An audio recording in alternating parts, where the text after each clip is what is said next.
महाविद्यालयातील वर्चस्व वादातून आणि पूर्ववैमनस्यातून सोमवारी दुपारी टेमलाई उड्डाणपुलानजीक राडा झाला होता।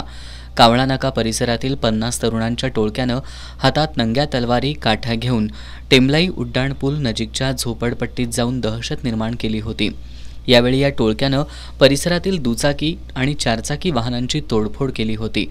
या प्रकरणी राजारामपुरी पोलिसांनी कावळा नाका परिसरातील जवळपास 45 जणांवर गुन्हा दाखल केलाय, तर 10 जणांना अटक केली आहे। दरम्यान आज कावळा नाका परिसरात राहणारा वीर विल्यम्स चौगले हा कामानिमित्त उड्डाणपुलानजीकच्या पेट्रोल पंपाजवळ गेला होता। यावेळी दोघा अज्ञात तरुणांनी वीर चौगले याला काठीनं मारहाण करून तिथून पळ काढला। याची माहिती मिळताच कावळा नाका परिसरातील महिला मोठ्या संख्येनं एकत्रित आल्या। त्यांनी जखमी चौगले याला घेऊन थेट शाहूपुरी पोलीस ठाणं गाठलं।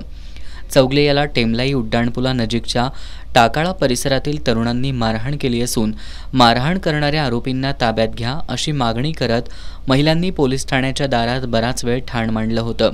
सायंकाळी उशिरापर्यंत शाहूपुरी पोलीस ठाण्याच्या दारात लोकांची मोठी गर्दी होती। शाहूपुरी पोलिसात गुन्हा दाखल करण्याचं काम उशिरापर्यंत सुरू होतं।